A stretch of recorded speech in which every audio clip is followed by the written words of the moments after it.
Well, welcome back. As you saw out there, there's a lot of snow out there. So I haven't had much of a chance to drive this on a trail yet. I don't have much videos to offer you guys.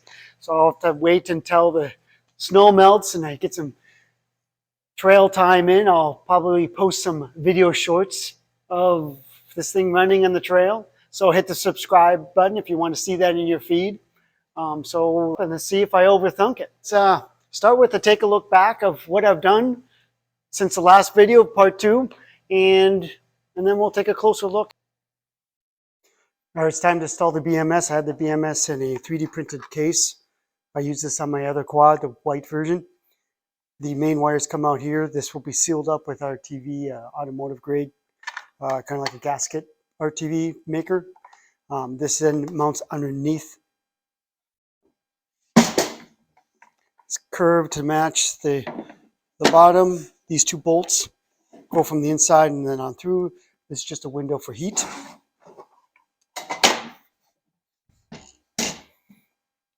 So before I can reach through to get to that those bolts, I need to cut the top open so that I can reach in there, but it also doubles as my container for storage. I 3D printed a TPU rubber-like feelings, what that is, cap that sits right over top and plugs this 4-inch hole. So I just use a standard 4-inch hole. So I'm going to first start by drilling this, and to drill it I need to put it in the machine to hold it better. Safety first, right? Okay. Try to get a decent center. It's no big deal if it's not. Here we go. That's all I needed.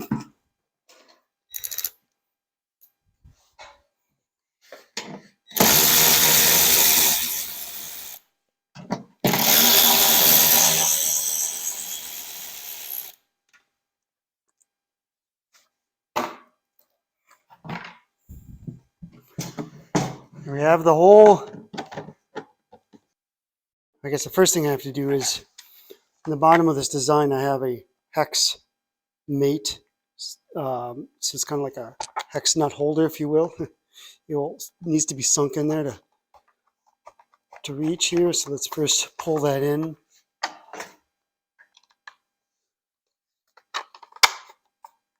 Watch as that nut gets pulled in there.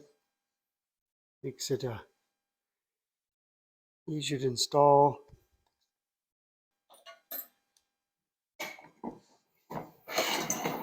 All right, let's see if I can mark a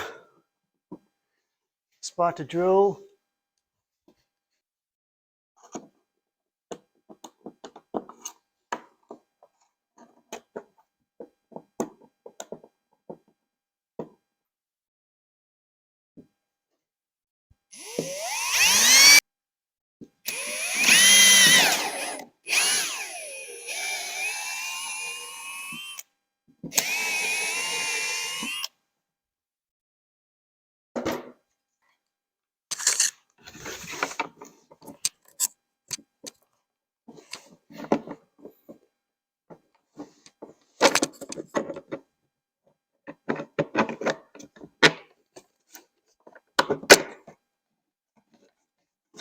Well, it looks like it's lined up.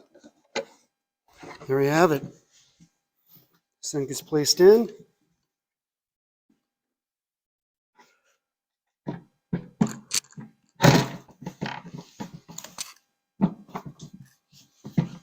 Now it's ready for me to start the rest of the wiring harness to the BMS.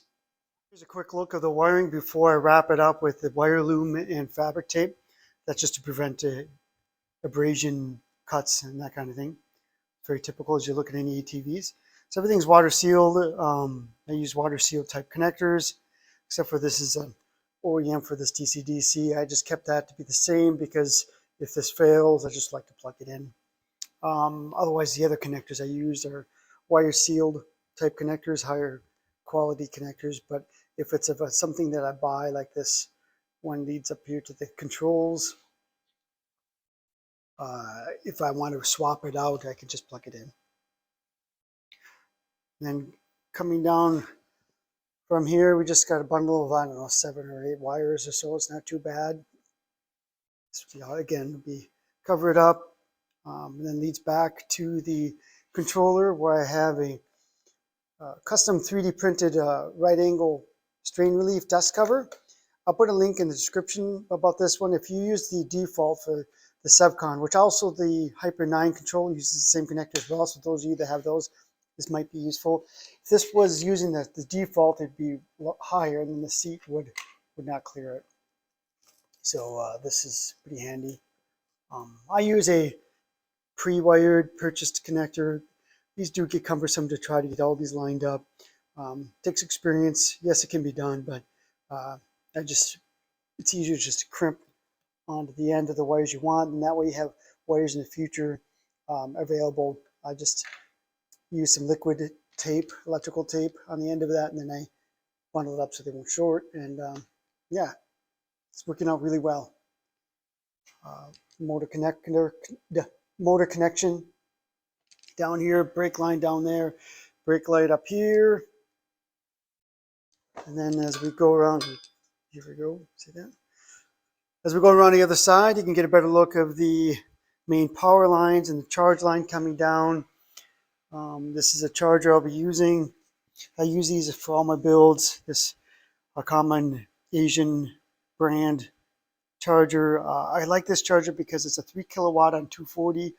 And it's a 1,500 on 120. So you could just change the end of the plug that you plug into the wall here, and it'll automatically switch over. If I am at a limited power source, let's say a generator or whatnot, I can just change the plug on it. It'll knock it down to, like I said, 1,500. So right now it's charging at 30 amps. Here's another view of the BMS balance wires. Here's this balance wire and this temperature wire combination here will be on the side, be covered with a side panel. This is a time-lapse video of me making the CAN bus display for the quad. It's based off an Arduino, and it has a daughter board that I drew up that holds a couple other components, a module that's a MCP2515 CAN bus module, and then also has one button and one capacitor, and the connections for a I2C LCD display, which is a 4-line by 20 characters. So here I am soldering the little tiny capacitor and a switch with some wires on it. I chose to use a daughter board rather than just snaking all the wires together, just because I figured it'd probably be more robust connection because of all the vibration and harsh environment it'll be in. The goal is to make it waterproof as well as I can. So I soldered on the MCP 2515, and then I have to next solder on the display. This is an LCD display, but here you see me put on a coating of liquid tape. Basically, that's in lieu of me spraying conformal coating, which is a clear spray to protect the copper in waterproof circuit boards. This is an attempt to bypass the idea of potting it, which was just putting a bunch of material in there to keep it waterproof. I tried potting once, but the LCD display has too many nooks and crannies that it soaked into it. It was a disaster. So it'd have to be something thicker. So here I am soldering on the data lines.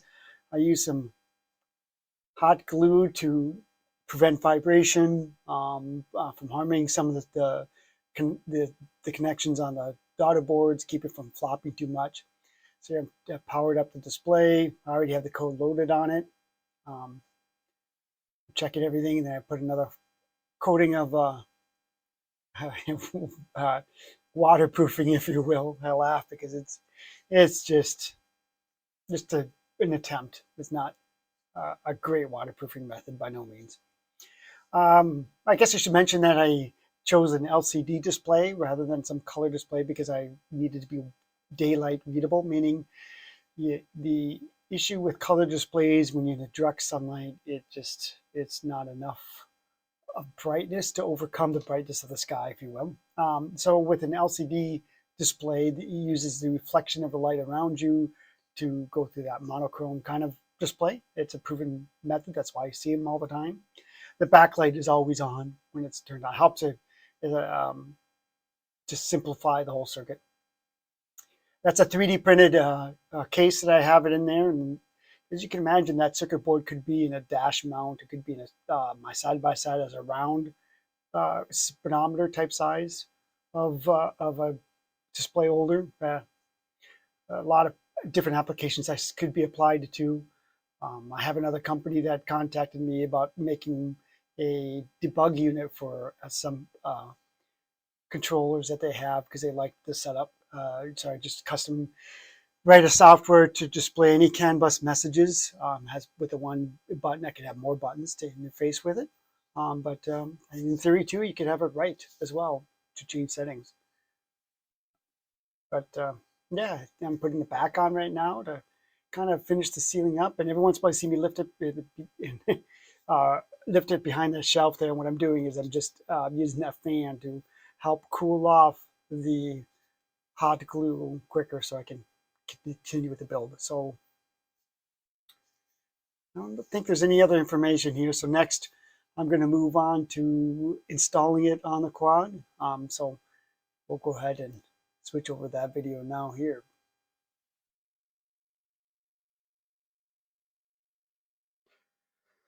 All right, next I thought you guys might want to see me install the screen that I made. So I 3D printed this case for all this electronics, which you've seen me build. I had this match a off-the-shelf handlebar LED light kind of holder kind of thing. So this slides right in there. So the idea is you have one on each side. Provides me with a handlebar mount. Right there. So let's fit some rubber pieces to it. Different thicknesses for different handlebar tube sizes. Oh, I forget which size I need. So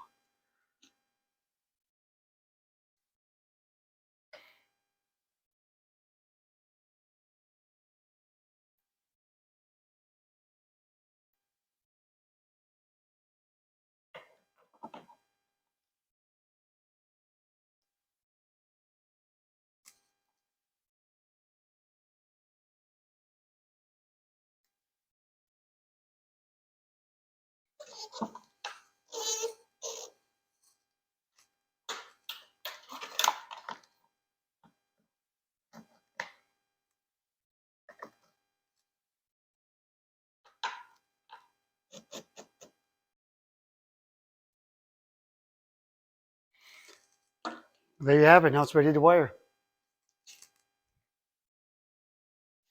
Let's take a close-up view of the wiring all finished.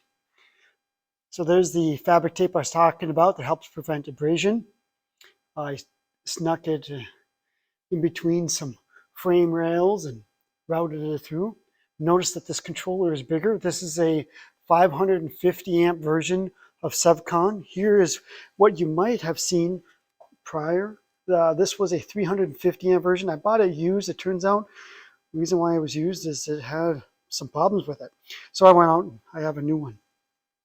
So I have to limit this 550 amp one here because the BMS that you saw installed earlier was 350 amps. 550 amps, just it's a lot of torque. 350 amps, we're talking 90 foot-pounds of torque, plenty. I don't anything more than that. I think the chain and the axles wouldn't be able to handle it. So let me put the seat back on and let's take a look and a walk around this. You notice that the width of the battery pack is the same with the width of the motor as I originally was in there. So it's inside the frame rails. This has turned out well. So here is the cardboard corrugated plastic I talked about putting on here. I had welded on some nuts to then use bolts to hold this on. What this does is help prevent rocks from hitting the battery as you're turning, that kind of thing. And then is still open up here at the top. And what this does is I think the theory is it'll funnel in air. I don't think it's going to be an issue with mud too much in there. If it becomes an issue, I'll have to tackle that later. Down lower here, I added some more corrugated plastic right down in here. Figured there probably would be rocks that hit down here. And you can see that it's all the way up next to this battery here. So if rocks hit that, it's not going to hit the battery directly. So I should scoop some air across there and then put it across the motor. I haven't had issues with it overheating. And this side here, I have this cutout here in case your boot gets in there. It gives you a little more room. Here's the motor. Let's let some airflow come through here across the motor. That's going to be scooped, as I showed you, up in the front and the back.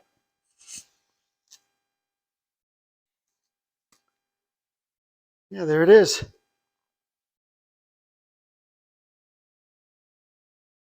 Let's take a look at the controls.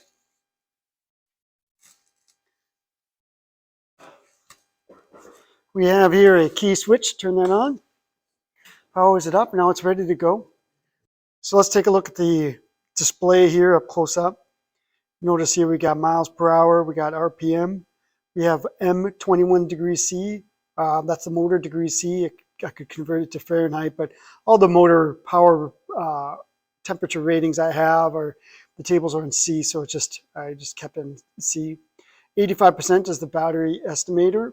This particular setup does not have a direct connection via CAN bus to the BMS, so I just go off voltage. If I want to know the exact voltage of each cell with this particular setup, I'd have to just pull up a Bluetooth app. You got the odometer and then the T for the trip. Trip button is up over here. I have a kilowatt. Great thing about electric motors is I basically have a dyno. Wherever I go, I know exactly how much output power I'm using. With the minus of add in inefficiency, that's the actual power I'm actually using. So that's pretty much the power at the wheel. We have amperage live as well. Then if I hit this button here, it switches. And what this one does, it tells me what the controller temperature is. And then gives me the raw voltage of the pack. And then this tells me the live torque in Newton meters. Also gives me the amps again. I could change this display up whatever I want in the future since I have the software in here.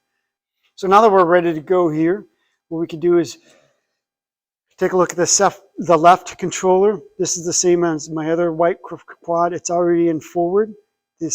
I would like to eventually change this to a little white F, or maybe somewhere I have a sticker made.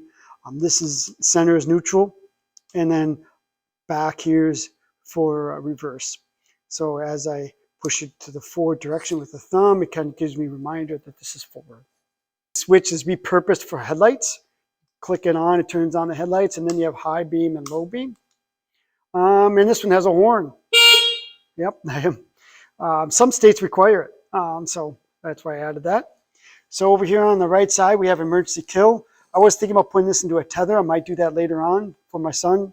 For now, as is commonly seen on quads, is a quick off. What this tells the controller is no matter what's happening with any other input, just ignore it. This is tied to equivalent to like a seat switch, if you will. Another safety measure is if you turn off this key, this cuts the power to the controller. It shuts everything down. So if there's an absolute emergency, let's say that other button's not working, this cuts that power. It's a brick. So that's it. There's two safety measures here. So next, let's talk about what I have over here. This is a special situation. I set this up the same as my white Outlaw over here. So the clutch was repurposed to basically be on or off, not variable. Engine, brake, regen kind of thing. So if I want to descend down a hill and just take a little bit of power and get some regen braking, but I don't want to ride the brakes, this is set to a good percentage. It's been working out well. I could down the road make this variable where as I squeeze it comes to a complete stop, but only does engine brake stopping. But for now, this is just, I'm going to keep it. So that's why this is just a spring return setting here. Goes nowhere. That used to be the clutch. So this on-off switch is what's repurposed to be into the engine braking. So I still have the hydraulic front disc brake with emergency brake. So this right here, otherwise, if I turn this off, it's just going to roll. So if I pull this back, I can trip that from its brake. And then, of course, there's still the rear foot pedal, as commonly with all these quads have. So for driving, it's common. If you ignored this over here for the clutch, you just drive it like any other quad. So here we can roll it forward. It's ready to go. So in this final configuration here, I got a 510-pound sport quad with independent rear suspension. It started out at about 490-ish. So I'm looking at about 20 pounds, 25, maybe 30 pounds heavier than it originally was.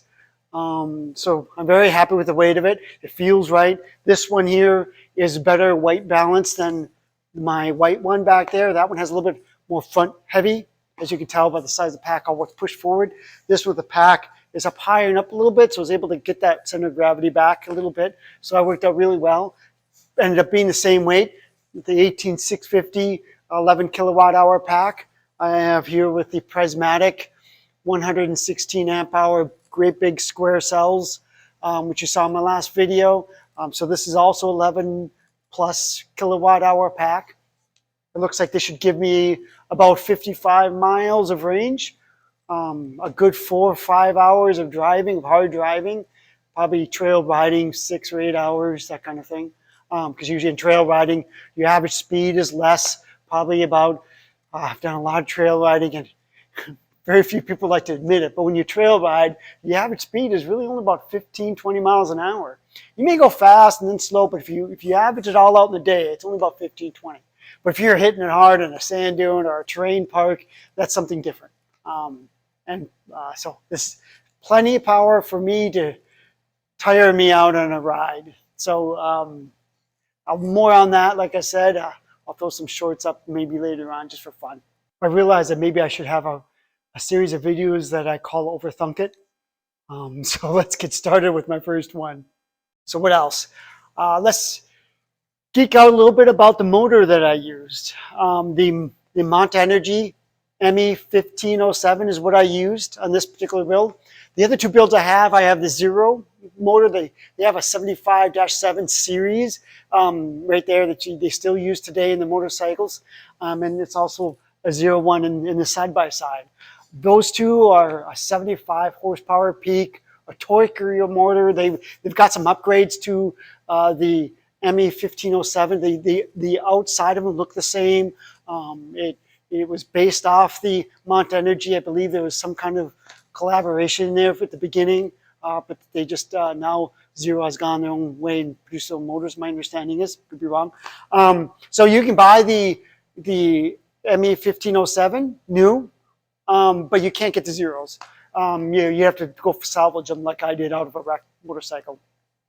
So if you want to go new, I recommend the 1507. They have a new version out. I believe it's a little torqueier. I think they made some improvements. I haven't had my hands on it. There's definitely a difference between the Zeros and the Montenergy. So I think the new version is probably a better setup. It's a good horsepower. It's about 50 to 60 horsepower peak. I have it limited here. Basically, I have the current limited in this one because the BMS is the weak link. I've limited at 350 amps. So that gives enough amperage, and with the sum of voltage of, I have a 28 cell, 116 volt peak. Well, actually it goes a little higher than that, but I stopped charging at 116. The Sevcon can go up to 119, 120 volts.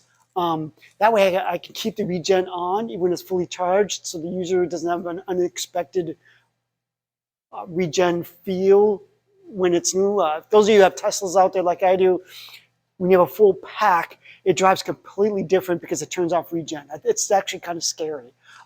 So with it not being fully charged and keeping 116 volts, I can still let it do a little regenning, if that's a word, regenning. One big learning curve I had with that motor, the voltage has to be above 90 volts. Looking back, I don't know how people can tell this because they don't provide enough information, but when I had this one test mule set up with lithium iron phosphate batteries, I had a less of a voltage, and I noticed it wasn't much performance. So I upped the cell count, and I noticed the significant performance increase. But I chalked that up as because it was a 1,600 pound side by side. I didn't realize there was a lack of performance in the motor needing more voltage at that time. So I just maxed out its voltage, which I always recommend you doing, and then the performance was great. So back to this. I started out with a 20, well actually it was on the white one. I started out with a 25 cell count, and that means half the pack capacity is below 90 volts. And in testing it last summer, I realized I'd get halfway through and it just was doggy, just didn't have enough power, but it had plenty of the amperage, but it just, the motor just didn't want to use it. And now I come to realize that the motor really likes above 90 volts. So since then, I reconfigured that pack to a 28 cell, bringing it up to be the equivalent as a 28 cell on the side-by-side, which means it's now about 102 nominal voltage. And when the battery is depleted, it's at about 90 volts. And it's been great. That means you get the power when it's low, down to 10% the battery capacity, but you still get the power. I know it wasn't voltage sag either in the pack. It was just wouldn't work well. So with this one, I went with the 28 cell configuration, 28 series configuration, and it's been running great. But again, I have to do some trail runs this summers and to really test that theory and get some good distance now that I have both of these quads at a 28S configuration. That's why I couldn't give you guys some good numbers of how far and how long the quads will work, because I had a 25 cell configuration last summer. So it was only about a 30-mile range before usable voltage, which really was frustrating. But anyway, so got that rolling. So for those of you out there looking to use that motor, gotta be above 90 volts. Matter of fact, I've seen a lot of forums. I need to go back and comment on them, where people were wondering why they weren't getting the horsepower when they're running a 72 volt pack. I don't see how you can. I really don't. Stay above that 90 volt. Anyway, but next, I want to throw some more information out there for people that are looking to build quads or looking to build motorcycles. This 800 pound or less type class of all-terrain vehicles. So yeah, that motor would be great, the MA1507, but what kind of controller would you use? So let's geek out a little bit about the Sevcon. Let me grab one here. This is what they look like. There are other options out there available. This one you'll read out there, a lot of people get frustrated with them. There are limits to the consumer in using these, but for the industrial use or the companies out there, it's not so much of an issue. So for me, being a double major in 2 engineering fields and having to do this type of stuff for a living, it wasn't too bad for me to pick it up, but I definitely could see at the consumer level this being a headache. And let me get into more detail on that. So if you go out there and you can look, there are other controllers for these PMAC, PMAC type motors, and they have an encoder on them. And this encoder tells the position of the motor. So you're limited on what type of controllers to use, and you have to set it up. It's a little complex to set up, and you have to align them. When you buy a motor, you can't just plug it in. There is a motor that's brushless called a BLDC. These are for people that are not familiar with these different types of motors. Those type of motors are commonly used in RC cars. You can just plug them in with different speed controllers, and they'll work. Now, they're not as high as efficiency. They got torque, but not as the high torque per pound as these ones do. So to get that next step of performance, you need that sensor. There's other sensors as well available, but this one here is about the only motor I think, honestly, that's available to the consumer level hobbyist, DIY type people for this type of stuff. So that being said, you can go out there and you can find a Kelly controller. That's a pretty big brand. I've not used one. I've seen other people use them online. I've helped other people that in builds via the web get theirs running. It's a neat unit. I think it's an excellent unit, but it's more of a consumer grade. where this is a more of an industrial grade. So the electronics, the waterproofness is a lot higher quality. With that Kelly controller, its connectors are just middle grade connectors, maybe not as robust. So that is an option. And their software is available for free on Kelly controllers. But the documentation is a little bit lacking for English-speaking people, because I don't think they have any good English-speaking engineers help them rewrite that document. It's kind of been horribly translated, if you will. So you're going to fumble with that one. So that being said, people will talk about the Sevcon. Now, the problem with this one is that they have software out there from Sevcon, but they've locked it down. We have to pay $800 around for a software license. And what they're trying to do, I believe, is they're just trying to stay away from the DIY consumer end users. Is they want companies such as Polaris, which Polaris has used this controller in their old EVs side by sides they've had for a long time. They have a whole line that's lead acid batteries out there for farmers and that kind of thing. They've used these type of controllers. So they configure them, they lock them down, you can't update them, kind of thing. So for a consumer to grab this, you get that software, you can get it, but the learning curve is significant. Its software is very powerful. There's a lot of tweaks you can make on it, and you got to know what you're doing. So you don't have the ability to call a customer service. And I get it. Consumers want to just call somebody and not read the documentation. I prefer the documentation. I'm one of those rare people that gets the manual. I read the manual first. That's the way I've done it. And it just makes life easier. And then I'll reach out to some videos, and then I just dive in. I don't care to call for support.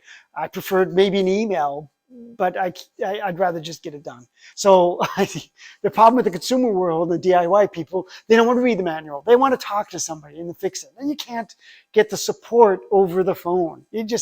I don't know why people keep thinking you can get support over the phone. It's just very difficult. I've been on that other side of that phone conversation. It's pretty hard. So that's the downside of these, is that they're a learning curve. You've got to know what you're doing. It helps to have a starting document. So that being said, there are companies out there that are little small businesses such as Thunderstruck, also Electric Motorsport, which is I got my first kit from, and they will pre-program a motor combination with the controller, give you a startup wiring harness. Problem with that is you can't tweak it. When you take a general kit and try to put it in a quad versus a motorcycle, there are going to be some ramp up acceleration rates that are going to be significantly different, and the throttle curves are going to be different that need to be tweaked. So if you get those kits, it's going to kind of work, but then you're going to have to go out there and buy that software, and you're going to want to make the tweaks yourself. And then more importantly, to be able to align and pair a new motor, if you had to put a new motor in it, you're going to have to read that manual. So I don't mean to geek out too much, but nobody says this. Nobody tells you this. I couldn't find it. When I was first starting with these, I didn't realize that myself. So hopefully out there, there's a few out there that are stuck in this video here for this little bit of a geek out, might have learned a few things. Yeah. I'd like to geek out a little bit about gear ratios and top end speed and torque. This is the hardest part about building an EV conversion. You have to kind of look at and understand that motors' peak power rating is misleading. Kind of like nowadays people talk about they got 1,000 horsepower V8. Yeah, right. Good luck driving that and stopping at a stoplight. Yeah, I mean, they're fooling you there, because you might produce high horsepower, high RPMs in certain situations, but the rest of the time it's a different horsepower. So when they rate these motors, you got to take a look at the constant power rating and the peak power rating. The constant power rating is there so that you know where the torque curve it'll flatten out until throughout that constant power rating, and then they'll do what's called a flex weakening area of RPM beyond that. And what that does is they want to achieve higher RPMs, but they get more complicated with timing of the motor, so you get less torque, but you can get more RPMs. So you don't want to count on that for driving down the road at a constant speed. So these ME 1507s here, they have a constant power rating of, they say 3,500 RPM. And what they're saying is that the bearing likes to be around a 3,500 RPM, and that's the end of their peak torque. So you do the math of realistically, what is the constant speed you're going to run? So for me, I'm going to say that, hey, let's be honest, I'm going to run 30 miles an hour constant. I'm not going to do 60. I mean, yeah, people claim they'll do 60, but you're only going to do it for a few seconds. It's squirrely. I mean, you're going to roll. It's not doing 60 is not a realistic number. 30 is. You can go 30 constant, great. So what you do is you gear it so that 30 miles per hour gives you 3,500 RPM. And then it turns out it works out great. And that this then has, with that flux weakening beyond that, you'll get up to 65, 70 miles an hour, but you're not going to maintain it. The motor is undersized in this side-by-side for high-speed stuff, so for desert running, that wouldn't be necessarily a good example of this particular setup because of the smaller motor. Yes, it'll do 60, but it wouldn't do it very long. So yeah, its top speed really is actually 50. But so I can go up to 50, but I can't hold it. So you just got to recognize that. So you got to do the math and be realistic. Yeah, if you were to set that up to do 60 at 3,500 RPM, the gear would be so tall you wouldn't have a lot of good acceleration. So that gives you the hint that that motor is not set up for your application and your weight.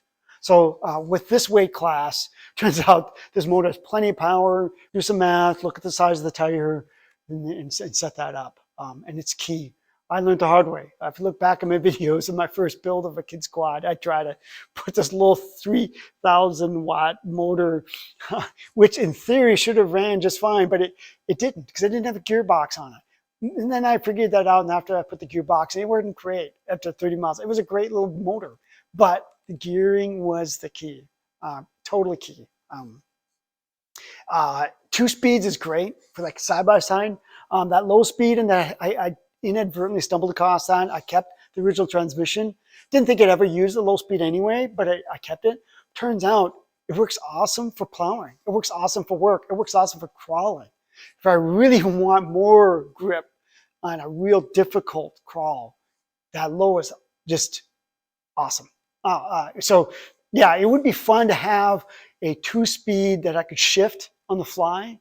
I think that'd be just a really fun factor. That's why I'd love to build another side-by-side with a 2-speed. That's hence why I'm going to go, I think, with the VW Hyper 9 with the original transmission. So I'll keep this, that funness of a 2-speed. I could have that low-speed fun, but I could shift into high gear, and I think just having fun shifting, that's an aspect of automotive I enjoy. Yeah, that's something you got to look at. And I see it time and time again. People don't set up the gearing right. Look at other designs. Look at how they've managed. And if your motor's overheating, either you got the gearing wrong or you're just too heavy. You got to pick the wrong motor for that weight class of vehicle. I don't have any problems with this overheating. I really don't. That one I do. If I'm really pushing it hard, and I'm in some steep inclines of sand, I'm always in it. I'm jumping it. I'm doing higher speed stuff. Its temperature will get up there. It's giving me a hint that it would have been nicer to go with a little bit bigger motor. But this ME 1507 for the smaller stuff, it's been working awesome. I recommend it. I don't know of any motor out there that can touch it. QS Motor has some. Their power rating is just a little too small. They got a 10 kilowatt constant and a 20 kilowatt peak. Yes, you can get more power out of it. The problem is I don't think you can handle it, the heat. You can dissipate it. And they got cool water-cooled versions, but I still think that's an issue. I like going to the air-cooled. With electronics, you can keep it simple, air-cooled. Yeah, so I go down that path. So anyway, that's my digression there. Hopefully that helps some of you guys out there. And thanks for watching.